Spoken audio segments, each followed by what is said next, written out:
In this episode, we are walking through a clean malware removal process for a small home office (SOHO) environment, where one infected device can quickly become a problem for a family, a home business, or a very small team.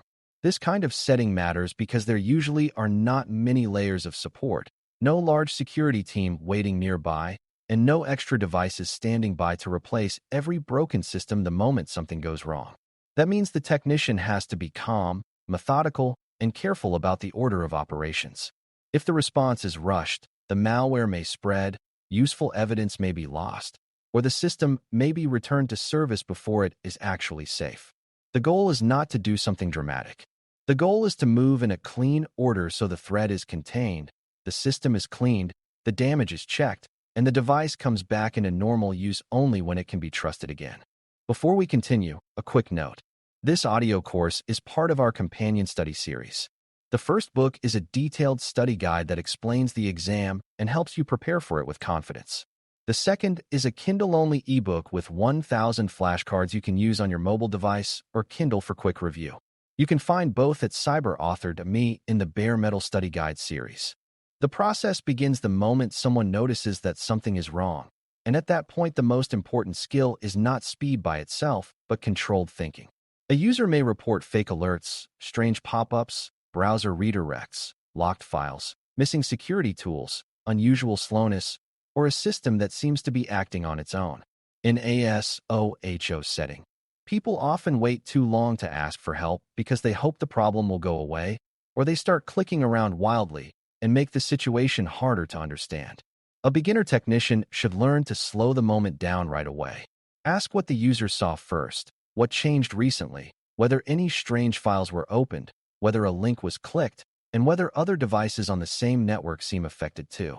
Those simple questions matter because malware removal starts with understanding the situation, not with randomly deleting things and hoping the system improves.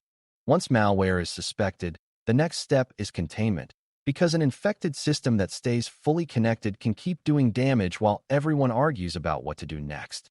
In a small office or home setup, one computer may be connected to shared folders, email, cloud storage, printers, backups, and other devices on the same network.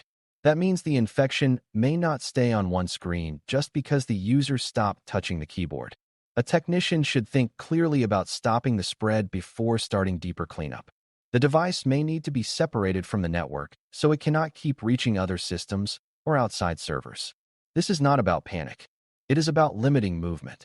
If the malware is still active, every extra minute of normal connectivity may give it more chances to spread, steal information, or call home. Containment is the first major control point because it protects everything else while the cleanup process begins. After the system is contained, the technician should avoid making careless changes just because the symptoms look obvious. This is the stage where beginners often make mistakes by uninstalling random programs, deleting files from folders they do not recognize, or trusting whatever internet advice appears first. A clean process depends on discipline. Before major removal steps begin, it helps to note what the device is doing, which user account is affected, whether the system still boots normally, and whether the user can still access important files. In a SOHO environment, this matters even more because the infected computer may also be the device holding invoices, tax records, family photos, customer documents, or other important material. The technician needs to balance cleanup with care for the data. Even simple notes about symptoms and timing help later because they make it easier to tell whether the cleanup worked, whether the issue is changing, and whether other devices might show the same warning signs.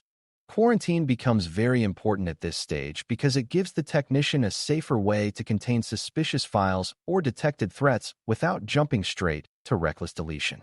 Good anti-malware tools often identify harmful items and move them into a restricted state where they cannot keep running normally.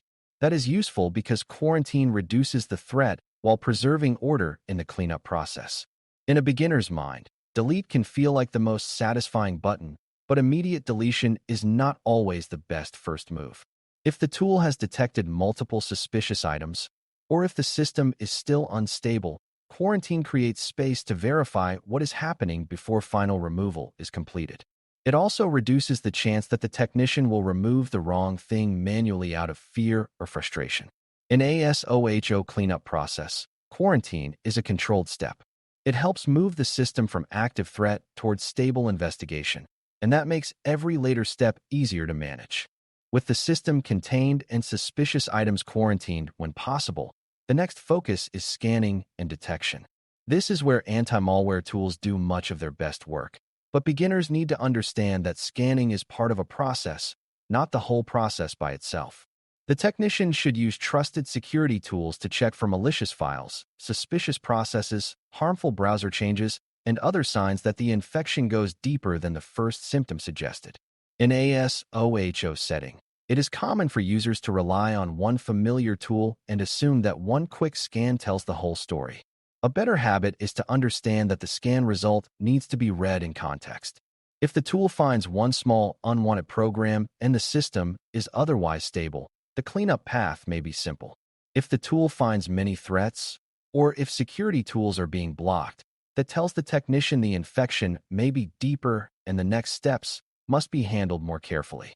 Sometimes the malware interferes with normal cleanup, and that is when the working condition of the machine becomes just as important as the infection itself. If the computer crashes, freezes, relaunches the same bad software, or prevents security tools from operating correctly, then the technician may need to work in a more limited environment.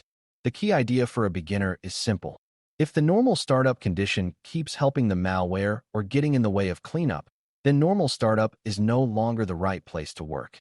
A cleaner operating state can make it easier to scan, quarantine, and remove harmful items without constant interruption. In a SOHO environment, this matters because there is usually pressure to get the computer working again quickly. That pressure can lead to bad decisions if the technician keeps trying the same failing cleanup step over and over in a fully loaded system that is still giving the malware too much room to operate. Once the system can be scanned more effectively, the technician needs to remove the infection in a way that matches the kind of problem found. A browser hijack, a fake alert generator, a malicious extension, and a deeper system-level infection are not all the same kind of case. In a clean SOHO malware process, removal means using trusted tools and deliberate steps rather than random experimentation. Suspicious applications may need to be removed, browser changes may need to be reversed, malicious startup items may need to be stopped, and quarantine threats may need to be confirmed and cleared. The important point for beginners is that removal is not just about one file. Malware often leaves behind settings changes, unwanted programs, or hidden persistence that try to bring the infection back later. That is why a good technician keeps checking whether the system is actually getting cleaner, not just whether one warning message disappeared for a few minutes. After removal steps are completed, the system must be checked for persistence, which means the technician needs to make sure the malware is not simply waiting to come back on the next restart or the next browser launch. This part is easy to skip when a user says the computer seems fine again, but skipping it can undo all the earlier work. In a small office or home environment, users often want the device back immediately, especially if it is the only machine available for work or school. That makes it tempting to stop at the first sign of improvement. A better response is to restart the system, verify that the same symptoms do not return, check that security tools are working properly again, and confirm that unwanted pop-ups, redirects, or blocked settings are no longer present. A clean removal process is not finished when the screen looks calmer. It is finished only when the technician has reasonable confidence that the infection is no longer active and is not set to restart itself. The next important step is damage review, because malware cleanup is not only about removing harmful code. It is also about understanding what may have happened while the system was infected. If the malware was spyware, password theft, or another data-focused threat, then the technician has to think beyond the machine itself. In a SOHO environment, the infected device may have been used for banking, customer communication, email, stored documents, or cloud accounts that matter far beyond the local computer. A beginner should learn that a clean system does not automatically erase the risk of stolen credentials or exposed information. If passwords were typed during the infected period, those passwords may need to be changed from a clean device. If sensitive files were accessible, the user may need to consider what data could have been exposed. This step matters because the machine can be cleaned while the real harm continues somewhere else if account and data exposure are ignored. Recovery starts after the threat is removed and the likely damage has been reviewed, and recovery is about restoring the system to a trustworthy and usable state. Sometimes recovery is light because the malware was caught early and did not change much. In other cases, recovery may involve restoring damaged files, repairing settings, reinstalling affected software, reconnecting services carefully, or rebuilding trust in the device through a more complete reset. In SOHO setup, recovery has to be practical. The user needs the system back, but they also need it back in a condition that is safe enough for real work. A beginner technician should understand that returning a damaged machine too early can create more trouble than leaving it offline a little longer. Recovery means checking stability, confirming normal applications work again, verifying the browser behaves correctly, making sure updates and security tools function, and only then allowing the system to move back toward everyday use. Patching and updating belong in recovery because a clean system that stays outdated is still an easy target for the next problem. Many infections take advantage of old software, missing updates, weak browser hygiene, or security tools that were not current enough to help early. Once the active infection is removed, the technician should think about closing the door the malware used in the first place. In SOHO environment, patching often gets delayed because users fear restarts, dislike change, or think updates are only about new features. A beginner should learn the better lesson. Updates are often repairs for weaknesses, and those weaknesses are exactly what attackers like to use. If the machine returns to service without being updated, the same kind of attack may work again very quickly. Recovery is not just cleaning up yesterday's damage. It is also making the system less likely to fall for the same problem tomorrow. The device should also be reconnected with care, not with blind confidence. Once the technician believes the infection has been removed, the system can move back toward normal network access, shared resources, and online activity, but that return should still be watched closely at first. In SOHO setting, reconnecting too early or too casually can put the same local network back at risk if the infection was not fully cleared. That does not mean every reconnect needs to feel dramatic. It means the technician should stay observant. Watch for the same symptoms, unexpected traffic, repeated warnings, or security tools reporting new trouble as soon as connectivity returns. This stage matters because some malware appears quiet until it regains network access. A clean process includes that final caution. The goal is not just to power the machine back on and hope. The goal is to return the device to normal use while still paying attention to whether normal use really remains normal. There is also a human side to recovery, especially in small environments where the same few people use the devices every day and may repeat the same risky habits if nobody explains what likely happened. A clean malware response should include simple education without turning into a lecture. If the infection started with a bad attachment, a fake update, a risky download, or an unsafe browser prompt, the technician should explain that in plain language.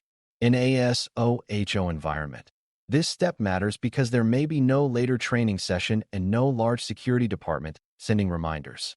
The technician may be the only person who connects the cause to the fix.